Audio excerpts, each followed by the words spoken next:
What's going on, everybody? Dr. Vasquez here, coming to you live. Today is February 9th. Today's Monday. Over the weekend, I had to travel, and somewhat unusually, yesterday when we were coming home, I had to carry some really heavy bags, and I knew I was dehydrated, and therefore I knew I was going to have a bad headache today, and that's exactly how the day is playing out. So that's another reason for me to keep this video short. I just want to provide an introduction to kind of an unusual topic that I'm going to post about, and I've already started kind of outlining this, so I'm just going to tell you, why am I even talking about this? So you all know, number one, that I have an interest in psychology and brain function and, certain aspects of society, so that's part of it. Specifically, brain function is number two. Also, as I mentioned here in point number one, I've recently seen quite a few videos talking about sigmas and alphas. And I saw one that was just fantastic, differentiating sigmas from alphas. And so I'll include that video on this page as well.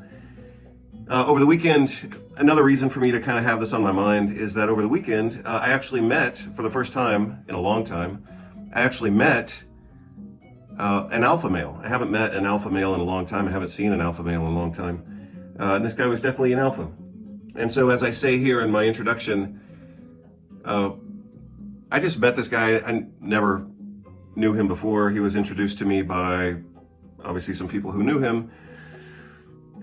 And I was kind of taken aback as he was talking.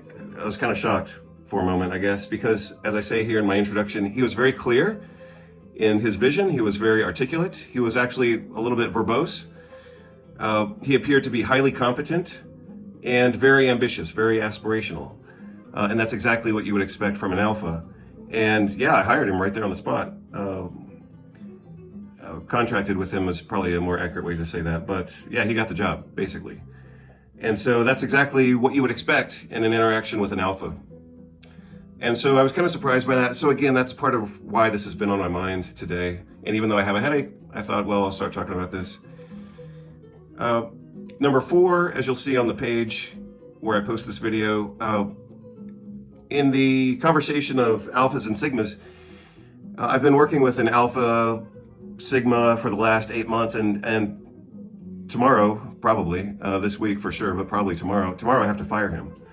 So part of the reason I am choosing to talk about this right now, even though I've had interest in this for months and maybe even years, is that for those of you who are on the higher spectrum of performance, either personally or working with people who are on that level, you're going to have to know how to manage people who have alpha and sigma traits. And that could be you.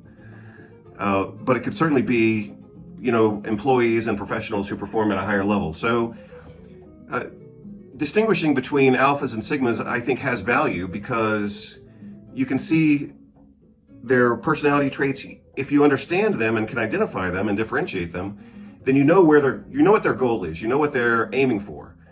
And if you know what they're aiming for and how they function, then you also know how to work with them, and at times how to manage them and improve them in a way that's appropriate for their mental programming, so to speak, and their trajectory. So, an alpha is going in this direction. And if you want to work with that alpha or manage them, if you're the boss, then you have to know how to identify them as an alpha and then help them get what they want, of course. Same thing is true with a sigma. When you identify a sigma, you have to know how to speak their language. And the language of an alpha is very different to that of a sigma. So you have to be able to differentiate them. And I'll talk about number five. I'll talk about some of my own experiences in the kind of on the field of alpha and sigma level work. Some things I've done wrong, some lessons I learned. I remember on two different occasions, I just got, one in particular, the other one was kind of social, but the other one was more professional.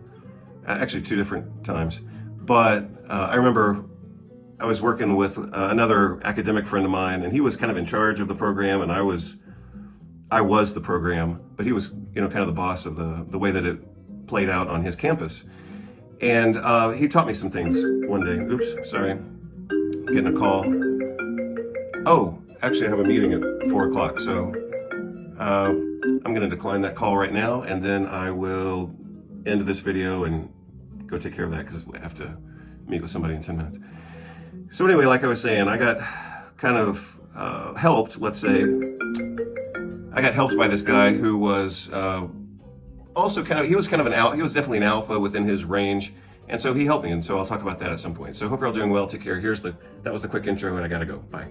Only when the expressions take certain forms can they contribute to a richly flourishing culture. Nietzsche's entire concept of higher humanity relates directly and intimately to culture and its significance. Only culture and the creativity it involves can render human life meaningful and worth living. Otherwise, our existence is as bleak and senseless as Schopenhauer says it is. Culture demands of him not only inward experience, not only an appreciation of the outward world that streams all around him, but finally, and above all, a struggle on behalf of culture, and hostility towards those influences, habits, laws, and institutions obstructing his goal, which is the production of the genius. In later writings, Nietzsche replaces the genius with the overman as the symbol of vitality and creativity. His concept of the higher type of human being also reflects this new ideal. It points to what Nietzsche calls the great conception of man, that man becomes the transfigurer of existence when he learns to transfigure himself. This is how mere life is transformed into culture,